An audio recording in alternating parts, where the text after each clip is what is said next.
नमस्कार मित्रों। आज हम चर्चा करेंगे नेज़ल पॉलिप के बारे में, जो आजकल बड़ी कॉमन होती जा रही है इसकी समस्या जो है। तो हम सबसे पहले जानते हैं कि इसका कारण ज़्यादातर क्या होता है। कारण तो बहुत होते हैं। तो सबसे पहले जो जो लोग ज़्यादा एलर्जी की समस्या होती है, अक्सर छींक जुकाम सर्दी ये सब होती रहती है, साइनस की प्रॉब्लम होती है, ऐसे पेशेंट में पॉलिप बनने के ज़्यादा चांसेस होते हैं। ये दोनों सेक्स में हो सकते हैं, मेल फीमेल में, लेकिन इसको देखा गया ज़्यादातर मेल में बहुत ज़्यादा प्रोमिनेंट होता है। फिर बच्चों में भी बड़ा कॉमन होता है, बच्चे में तो बहुत मिलता है, मैंने बहुत केसेस ठीक किए हैं।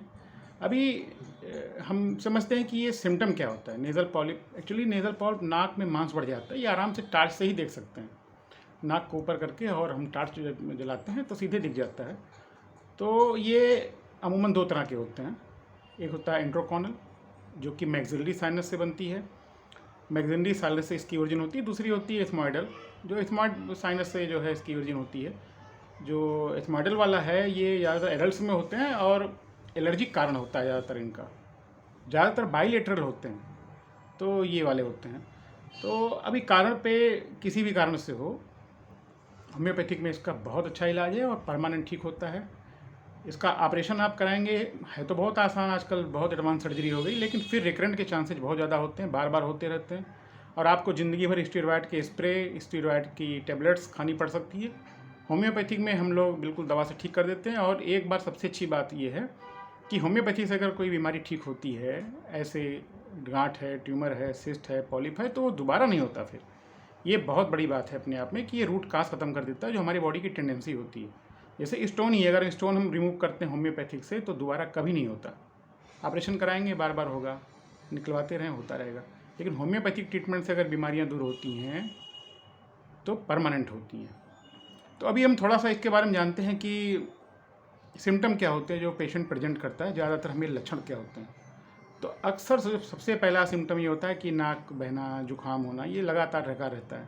अगर ऐसे ही पेशेंट आया, डॉक्टर साहब बहुत दिन से जुकाम सर्दी बनी रहती, ठीक नहीं होती, तो हम एक बार ज़रूर चेक करते हैं पॉलिप तो नहीं है। फिर दूसरा सबसे कॉमन होता है नाक बंद होने का एहसास होना, फीलिंग रखता है बंद है नाक, स्टफ है। फिर खर्राटे की समस्या हो सकती है रात में, ये भी समस्या आ सकती है। पोस्ट नेजल ड्रिप, माने पीछे से लगता है हमेशा नाक से मुंह में कुछ आता रहता है और घुटना पड़ता है, इसको बोलते हैं पोस्ट नेजल ड्रिप। पीछे के हिस्से से नाक के हमेशा गले में कुछ ना कुछ टपकते रहना, तो ये पोस्ट नेजल ड्रिप बोलते हैं। तीसरा एक सबसे एक खास, ये ज़्यादातर मिलता है, मैंने देखा, एनोस्मिया हो जाता है, मतलब स्मेल ख़त्म हो जाती है। तो ये बहुत कॉमन होता है। ज़्यादा कॉम्प्लिकेटेड होता है तो इसमें ब्लड भी आ सकता है। तो ये चीज़ें हैं। और ब्रीदिंग डिफ़िकल्टी, अगर पॉलिप ज़्यादा है तो भाई नॉक कंजेशन रहेगा तो ब्रीदिंग डिफ़िकल्टी होगी ही। आस्थमा पेशेंट में अगर है कहीं तो बहुत ही, मतलब एक तो कहा गया तीती वाली लौकी ऊपर नीम चढ़ी है, तो ऐसे ही परेशानी बहुत ज़्यादा बढ़ जाती है। तो इसमें ऑपरेशन के भी बड़े, अगर लोअर साइड में है तो आसान से हो जाता है। कभी कभी जो इस मॉडल बोन में होते हैं तो फिर वो ब्रेन और आँख के बिल्कुल पास होता है। बहुत अच्छे सर्जन से, बहुत अच्छे इक्विपमेंट से होना चाहिए, अदरवाइज़ फिर ये आँख के कॉम्प्लिकेशन या ब्रेन के कॉम्प्लिकेशन कर सकता है। फिलहाल मैं तो यही सलाह दूंगा, ऑपरेशन की कोई ज़रूरत नहीं, आप होम्योपैथिक से परमानेंट ठीक हो सकते हैं। अब इसमें हम बात करते हैं कि इसके बारे में तो आप गूगल पे खूब पढ़ सकते हैं, खूब ढेरों वीडियो हैं गूगल पे खुद ही। तो मैं सीधे आता है टॉपिक पे कि मेडिसिन क्या हम देंगे। बहुत सिंपल दवाइयाँ हैं मित्रों। मैं बड़ा कॉमन दवाई बता रहा हूँ जो आप एक बार यूज़ कर सकते हैं खुद ही, और फिर बाद में आप सलाह ले सकते हैं डॉक्टर से पूरी ट्रीटमेंट के लिए, परमानेंट ट्रीटमेंट के लिए। तो इसमें जो पहली दवाई आती है TMB, ट्यूक्रियम मिरम बेरम, ये CM पावर में लेना है मित्रों। ये 15-15 दिन पे देते हैं और केवल 3 बार देते हैं। मतलब आज दिया तो 15 दिन बाद फिर एक खुराक, फिर 15 दिन बाद एक खुराक, बस 3 खुराक के अलावा फिर चौथा खुराक नहीं रिपीट करना है, बस 3 खुराक का काम है।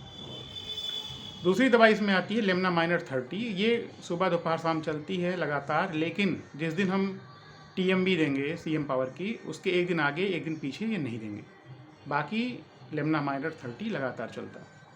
तो ये दवाइयाँ हम 2 बता सकते हैं जो आप आराम से ले सकते हैं, लेकिन बाकी दवाइयों के लिए पूरी हिस्ट्री लेनी पड़ेगी, वैरायटी जाननी पड़ेगी आपकी कौन सी है, टेम्परामेंट, डायथिस का उन्होंने बताया, बहुत चीज़ें देखनी पड़ती है हमको होम्योपैथिक में, थर्मल कैसा है, फिर कॉम्प्लिकेशन और क्या हो रहे हैं। अगर ब्लीडिंग की टेंडेंसी है तो हम फास्फोरस ऐड करेंगे, काली नाइट्रिकम दे सकते हैं, देना पड़ सकता है, सिम्टम के अकॉर्डिंग है, अपने मन से आप नहीं ले सकते।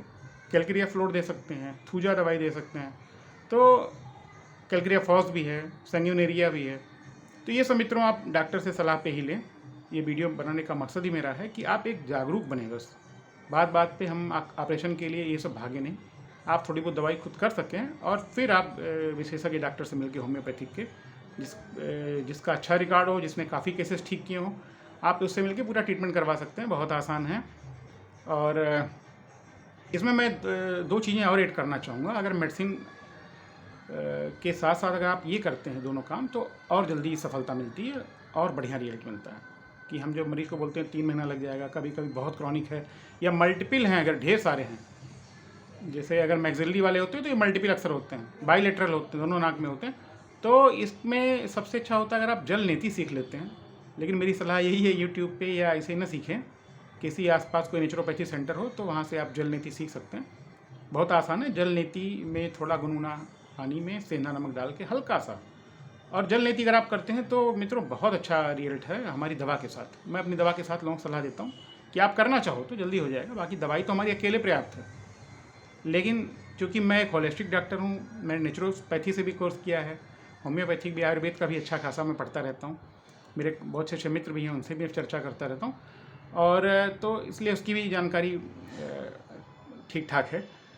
दूसरा एक आप प्रयोग कर सकते हैं, आयुर्वेद का खडबिंदु तेल आता है, तो नाक में डालने के लिए खडबिंदु तेल आप सुबह शाम 2-2 बूंद दोनों नाक में डालें, और जो मेडिसिन हमने बताई ये खाएं। और तीसरा अगर कर सकें तो जल नीति। तो यकीन मानिए कितना भी पुराना हो नेज़ल पॉलिप बहुत जल्दी ठीक होगा। आप कुछ ना करना चाहें तो हमारी दवाई अकेले पर्याप्त है, वो ठीक कर देंगे।